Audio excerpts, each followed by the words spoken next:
حلقة النهاردة المفروض ان هي حلقة مراجعة لفيلم هيبتا الجزء الثاني بعنوان المناظرة الأخيرة. الفيلم ده نزل يوم 8 اكتوبر والمفروض ان هو لسه نازل عندنا هنا، فبما اني لسه ما شفتش الفيلم هاخدكم معايا ونروح نتفرج على الفيلم في السينما، ولما هنرجع هنقول رأينا في الفيلم بشكل واضح. فعشان ما نطولش يلا بينا نطلع على السينما عشان نلحق الحفلة.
وصلنا الحمد لله، بس لسه ربع ساعة على العرض.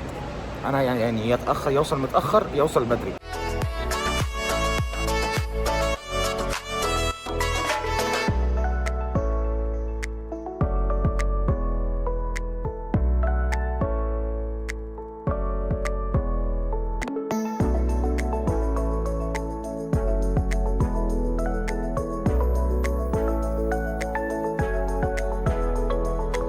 لله بعد حوالي تلت ساعة من الوقفة سابونا ندخل القاعة.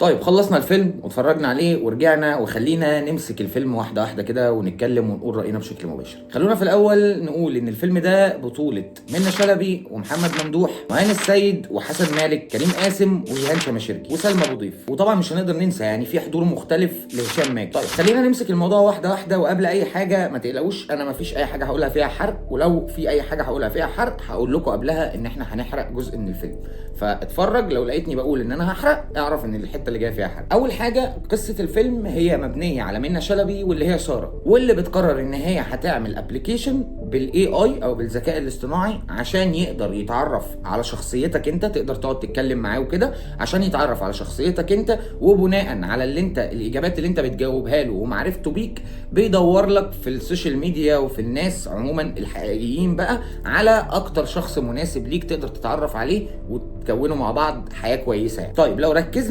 طيب لو بصينا على قصه الفيلم عشان نكون صراحة، القصة هل هي مقنعة أو لأ؟ القصة مقنعة ولكن مش بنسبة 100%. أنا متفاهم فكرة إن الاي اي هو الترند الفترة دي أكتر وأغلب الحاجات كلها متوجهة ناحيته، ولكن ده مش معناه إن أنا لازم أعمل فيلم عن الاي اي. متفهم إن في ابلكيشنز كتير موجودة حاليا للتعارف والناس بتقعد تتكلم عليها عشان يتعرفوا على بعض والحاجات دي كلها، ولكن برضو ده مش هيستبدل فكرة المشاعر. وهم في الفيلم بيحاولوا يقدموا الفكرة دي، ان منة شلبي بتقدم فكرة ان الابليكيشن ده ممكن يستبدل فكرة معرفتك بالناس الشخصية او انك تقابلهم او انك تحاول وتجرب وتتعرف على الشخص والحاجات دي كلها. فيعني الفكرة كلها اختصارا ان استاذة منة شلبي او استاذة سارة في الفيلم بتحاول تقدم لنا ابليكيشن يوفر عليك بقى المشوار الاولاني كله بتاع لونك المفضل ايه، وعندك كام اخ، وانت عندك كام اخت، وبتشتغل ايه والحاجات اللي احنا بنعيشها كلنا في الاول دي، وغالبا العلاقة دي ما بتكملش. فهو بقى هيلم لك الفيلم ده كله على بعضه كده ويقول لك الراجل ده مناسب ليك جدا تقدر تتعرف عليه. بما انك دلوقتي بقى عرفت قصه الفيلم وايه هو اللي احنا بنتفرج عليه، فخلونا نتكلم عن ايجابيات وسلبيات الفيلم واللي بناء عليها هنقيم الفيلم في الاخر. الايجابيات في الفيلم ده بتبدا من ان صناع العمل نفسهم او ابطال الفيلم كان ادائهم كلهم كويس، سواء منة شلبي فهي ممثله شاطره جدا وقويه جدا ولا غبار عليها، هي مش محتاجه ان احنا نتكلم عنها. محمد ممدوح من اكتر الممثلين اللي انا بحبهم واداؤه كان كويس جدا رغم ان مشاهده ما كانتش كتير والجمل بتاعته ما كانتش كتير، الا ان اداؤه كان كويس جدا. ميان السيد هي ميان، يعني انا ما شفتش اختلاف، ولكن ادائها كان كويس، يعني كانت مقنعه في الشخصيه. بس ما فيش حاجه جديده. حسن مالك يمكن انا ما شفتلوش حاجات كتير، لسه بتعرف عليه كممثل يعني، ولكن اداؤه برضه كان كويس بشكل كبير. يمكن الشخصيه البارزه في الفيلم ده هو كريم قاسم، واللي المفروض ان هو قدم شخصيه انا ما اتعودتش عليها من كريم قاسم، فبجد هو برافو على الشخصيه اللي هو قدمها. مش عايز اكون بحرق الاحداث، ولكن هو خلاني ما حبيتهوش طول الفيلم. سلمى ابو ضيف ممثله شاطره، ادت الدور بشكل كويس، وزي ما هي برضو سلمى ابو ضيف. تاني ايجابيه موجوده في الفيلم ده هي الفكره الجديده، فكره المناظره وفكره الاي اي في المشاعر والحب. هي فكره ما اتقدمتش كتير في مصر، فدي حاجه يشكروا عليها. انا عموما بايد اي فكره جديده ممكن تتعمل، حتى لو ما نجحتش بشكل مبهر، انا بحترم التجربه وان احنا بنحاول نجرب حاجه جديده بدل ما نبقى واقعين في لوب بتاع رتم واعاده وتكرار. رغم ان انا قلت في بدايه الحلقه ان الفكره ما كانتش مقنعه بنسبه 100%، ولكن هي كانت جيده وفكره جديده بتتقدم، فده اكيد هنأيد. الايجابيه الثالثه في الفيلم وهي نجاح المخرج في ربط الاحداث ما بين الاربع قصص، وان هو قدر ان هو ينقلنا ما بينهم في مشاهد بسيطه جدا كنا بنعرف نربط بيها احداث القصص كلها. وده اللي خلاني يمكن من وانا لسه بتفرج قدرت اربط احداث كتير وافهم حاجات كتير هو ما كانش قايلها لك بشكل مباشر. فمن ايجابيات الفيلم ده هو عرف ازاي ينقل ما بين الشخصيات الاربعه والقصص الاربعه بدون ما يوقعك انت في النص، او ان يجي لك مشهد ما تبقاش فاهم هو المشهد ده اتحط هنا ليه، او احنا بنعمل ليه كده. اخر نقطه في الايجابيات ممكن ان احنا نتكلم عليها في الفيلم ده هي فكره الكادرات بتاعه الاخراج. جزء من الاخراج في الفيلم ده كان كويس، ما اقدرش اقول ان الاخراج ككل، ولكن جزء من الاخراج كان كويس في الفيلم ده. زي الكادرات مثلا كانت نفس الكادرات اللي انت متعود عليها في هبته واحد اللي هو المحاضره الاخيره. يمكن في نقط معينه هنتكلم عليها لما نجيلها في السلبيات، ولكن دي النقط اللي انا اقدر اقول عليها في الاخراج ان هو كان جيد بشكل عام في الايجابيات بتاعه الفيلم. ومن هنا نقدر ان احنا ننقل على السلبيات بتاعه الفيلم. طيب لو جينا للسلبيات فهي للاسف في وجهه نظري انا في نقط كتير قوي اكتر من الايجابيات. ده ما يقولش ان الفيلم وحش، ولكن في نقط معينه كان لازم نحط تحتها خطوط معينه كده ونتكلم عليها. اول حاجه هنتكلم عليها منة شلبي. منة شلبي زي ما قلنا قبل كده ممثله شاطره جدا، بتعرف تأدي اي دور ممكن تاخده. عملت دور ساره بشكل حلو جدا، ولكن يا جماعه هي نسيت حاجة مهمة جدا، وهو ان الفيلم ده هو الجزء الثاني من هبتة. الجزء الاولاني كان اللي بيقوم بنفس الدور بتاع منة شلبي هو ماجد الكدواني، فبالتالي تلقائيا انت زيك زي اي بني ادم عقلك تلقائيا هيعمل مقارنة بين اداء منة شلبي وبين اداء ماجد الكدواني، واللي للاسف برغم ان منة عملت اداء كويس جدا الا انها لا تقارن نهائيا باداء ماجد الكدواني. والدليل على كده يا جماعة ان اللي اتفرج على الفيلم، يعني دي مش في الحرق عشان ما حدش يقول ان انا بحرق، اخر ثانية في الفيلم وقت ما تتر النهاية بينزل بيتعرض جملة ماجد الشهيره بتاعت الجزء الاول، واللي هو كان بيوصف فيها الحب بطريقته الخاصه وازاي لو قدرت تحافظ عليه.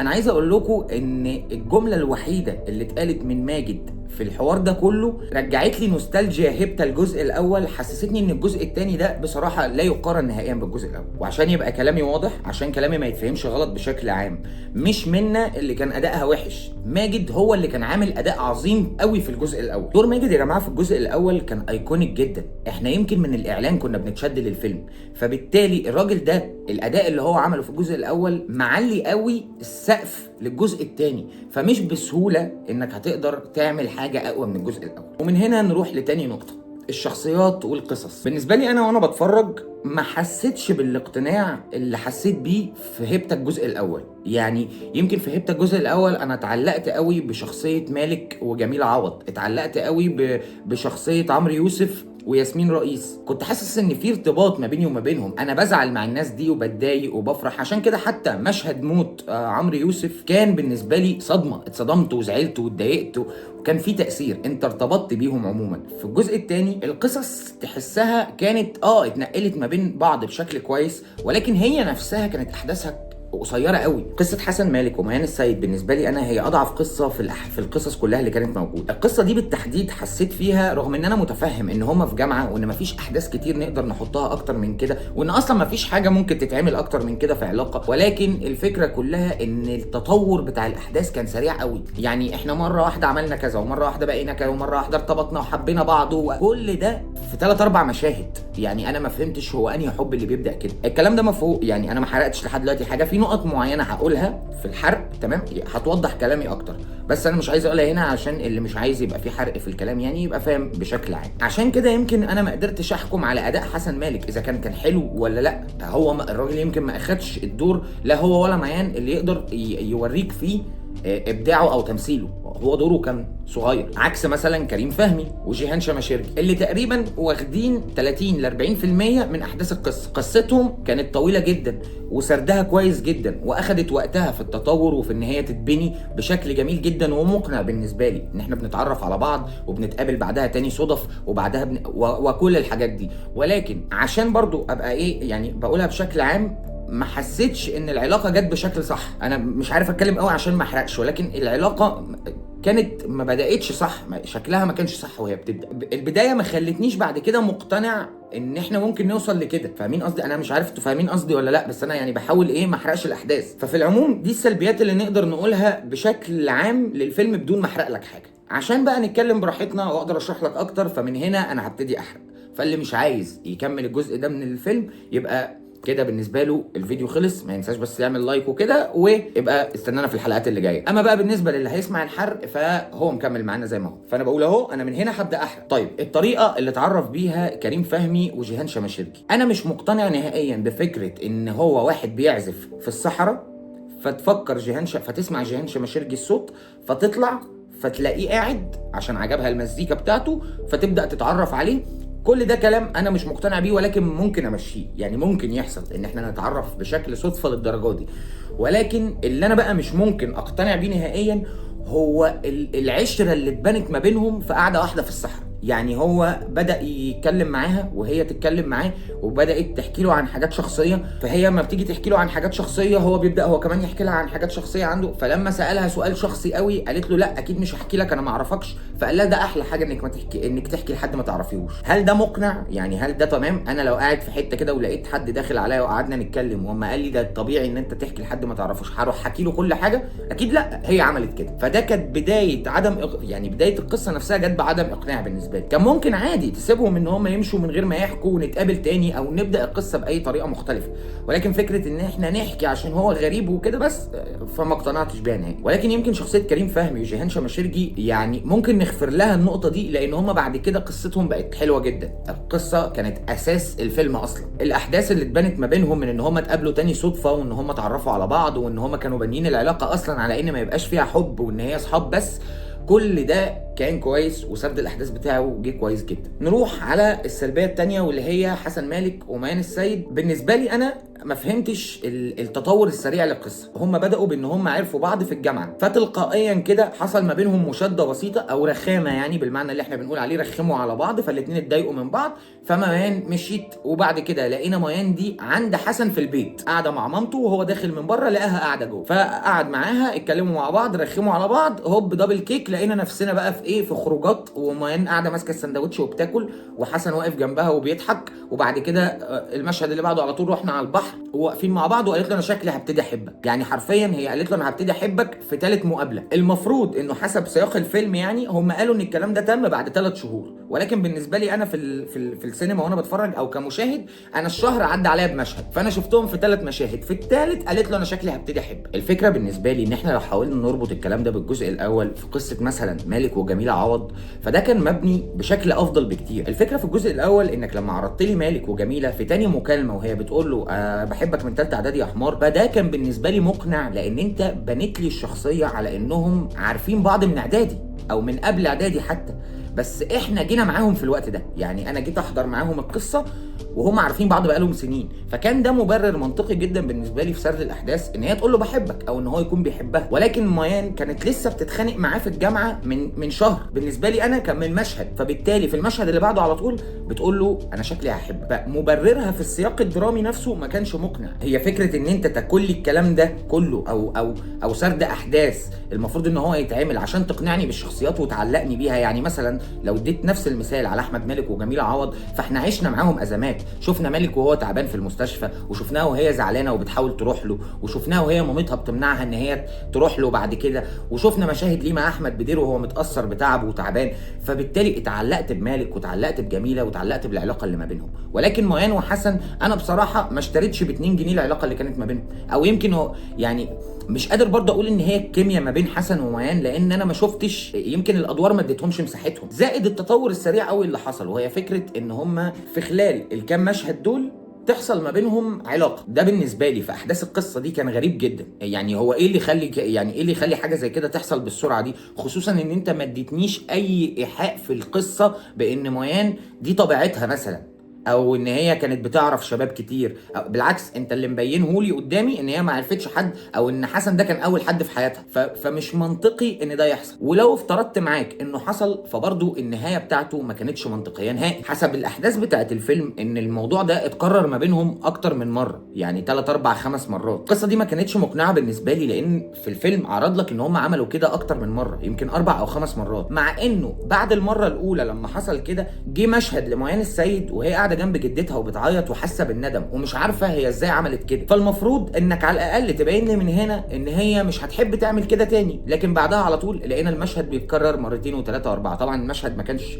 باين فيه حاجه، يعني احنا بنشوف ما بعد الموضوع، فبس بتفهم اللي حصل.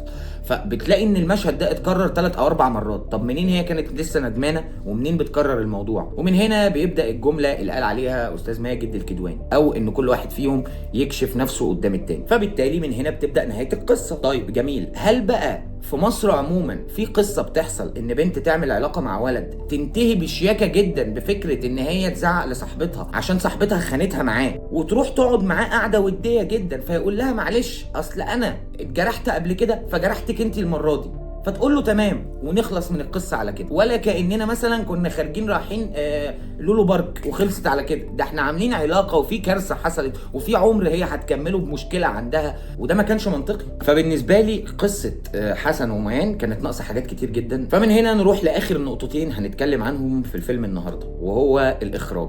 الاخراج يا جماعه بالنسبه لي، انا قلت ان الكادرات كانت حلوه جدا واتبسطت بيها جدا، وهي نفس كادرات هيبتا، ولكن افتقدت حاجتين مهمين جدا. اول حاجه افتقدت المشاعر بتاعت هيبتا. في هيبتا الجزء الاول كان المخرج بيقدر يوصل لنا المشاعر من مشاهد بسيطه قوي، كنت بقدر احس باللي هم حاسين بيه. اما هنا لا، انا ما حسيتش بالكلام ده بصراحه. الجو العام للاخراج ما كانش الجو بتاع هيبتا اللي احنا عارفينه.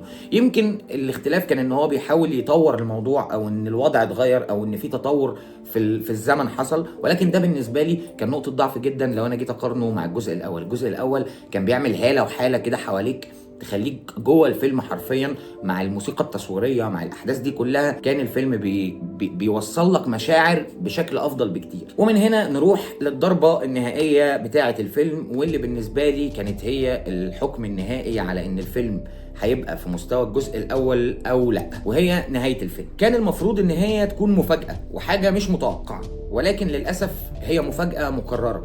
فتكرار المفاجأة أفقدها عنصر الإبهار. ليه؟ لأن إحنا دلوقتي طبعا إحنا في الحرق، أنا ما نسيتش. فبالتالي النهاية كانت مبنية على إن ميان وسلمى ابو ضيف وجيهان شماشرجي هم كلهم منة شلبي. وده للاسف وانا بتفرج ما كانش المفروض ان انا اتوقعه او ان انا اعرفه، ولكن بالفعل انا توقعت الكلام ده من واحنا تقريبا في نص الفيلم، لان المشاهد كانت مباشره قوي. يمكن في هيبتا الجزء الاول ده ما حصلش، لان ما كانش فيه مشاهد مباشره بتقول ان هم واحد. اما في هيبتا الجزء الثاني كانت باينه قوي مشكله سلمى ابو ضيف مع جوزها، انه مش عايز يطلقها، وان هي انفصلت عنه قبل كده ورجعت بغباء. ومشكله جيهان شماشرجي وهي بتحكي لكريم فهمي بان جوزها مش عايز يطلقها، وان اخيرا قدامها يومين وتتطلق وتخلص منه. فده طبيعي ان انا هربط الاحداث هنا. سلمى ابو ضيف في وسط خناقاتها مع كريم قاسم قال لها شقاوة زمان انا اللي شلتها، وده طبيعي منطقي جدا. بين لي ان سلمى ابو ضيف هي ميان اللي عملت علاقه مع حسن مالك وبالتالي سابها، فكانت هي دي شقاوة زمان اللي بيتكلم عنها كريم قاسم. جملتين واضحين جدا في المشاهد بينت لك الكلام ده. فممكن انت تقول لي طب ما يمكن المخرج قصد الكلام ده عشان يحاول يخليك تربط. اقول لك الكلام ده صح لو كان بيتعرض في نهايه الفيلم، ولكن الكلام ده كان حرفيا في بدايه النص الثاني من الفيلم، فانت لسه ما دخلناش على النهايه عشان تبدا تحرق لي كل الكلام ده. فللاسف النهايه كانت متوقعه، لان هي نفس نهايه الجزء الاول. كنت اتمنى اشوف من الفيلم ده نهايه افضل من كده بكتير، نهايه تكون احسن من كده بكتير. كان ممكن يعمل مفاجآت اكتر من كده بكتير، فيبقى في مقارنه ما بينه وما بين الجزء الاول، وكان وقتها ممكن نشوف ان هو جزء تاني جيد. ولكن النهايه المقرره في نهايه الجزء الاول اللي بتتعاد كانت اسوأ قرار ممكن يتاخد في نهايه الفيلم ده. وعشان ما ننساش محمد ممدوح يا جماعه، محمد ممدوح انا ما جبتش سيرته طول الحلقه، ولكن ده كان لسبب معين، هو ان انا قلت ان انا هتكلم عن محمد ممدوح في اخر الحلقه، لان بالنسبه لي محمد ممدوح دوره ما كانش كبير. محمد ممدوح يمكن ظهر في حوالي 5 مشاهد او 6 مشاهد في الفيلم قال فيهم 10 جمل. هو كان دوره المناظره قصاد منة شلبي، ولكن في النهايه انت بتكتشف ان كريم فهمي وجيهان شماشرجي هم منة شلبي ومحمد ممدوح. فبالتالي كان محمد ممدوح حب منة ومش عايز يحرجها قدام الناس، ولا كان عايز اصلا يطلع قصادها في مناظره، فبالتالي ما كانش بيرد غير الكلمه بكلمتها او على قد الكلمه بالظبط، او لو حاجه عصبته.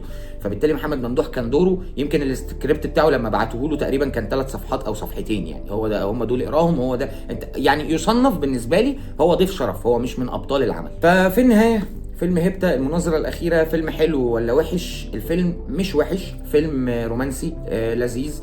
لو انت حابب تتفرج على فيلم رومانسي وتتفرج على فكره جديده في فكره الحب والذكاء الاصطناعي، الفيلم هيعجبك جدا لو انت دخلته. لكن لو انت هتدخل عشان تقارن بالجزء الاول سواء في اداء تمثيلي او في قصه او في شخصيات، فللاسف الفيلم ما حققش ولا حتى نص قوه الجزء الاول بالنسبه لي. واخر حاجه نقدر نقولها ان تقييمي لفيلم هيبتا بعد ما اتفرجت عليه، وللاسف بعد ما اضطرينا تلقائيا بدماغنا ان احنا نعمل مقارنه ما بينه وما بين الجزء الاول، 6 من 10. 6 من 10 بالنسبه لي رقم مقنع جدا على هيبتا 2. كنت منتظر منه لاكتر من كده. لو انت كنت فكرت ان انت تاخد الفيلم في حته تانية خالص او بافكار تانية خالص، كان ممكن وقتها الفيلم ده ياخد تقييم اعلى من كده. ولكن الاحداث بتاعت الفيلم واللي كان جزء كبير منها متاخد كوبي وبيست من الجزء الاول، خلى الفيلم يتعمل تلقائيا في دماغك مقارنه بينه وبين الجزء الاول، وده يمكن ظلم الفيلم وظلم تقييمه. ده رايي النهائي. الفيلم ما يستاهلش بصراحه اكتر من 6 من 10. فيلم لايت كويس لو انت عايز يعني فيلم رومانسي او هتخرج مع خطيبتك او صاحبتك او كده يعني. غير كده الفيلم مش اعلى حاجه، مش احسن حاجه مقارنه بالجزء الاول. فبس دي كانت حلقتنا النهارده والمراجعه بتاعت فيلم هيبتا. ما تنساش لو الحلقه عجبتك لايك شير سبسكرايب، سيب لي رايك تحت في الكومنتات لو انت دخلت الفيلم او شفته، وقول لي بالنسبه لك انهي كان اقوى لو انت شفت الفيلم، هيبتا الجزء الاول ولا الجزء الثاني. اشوفك الحلقه اللي جايه، سلام.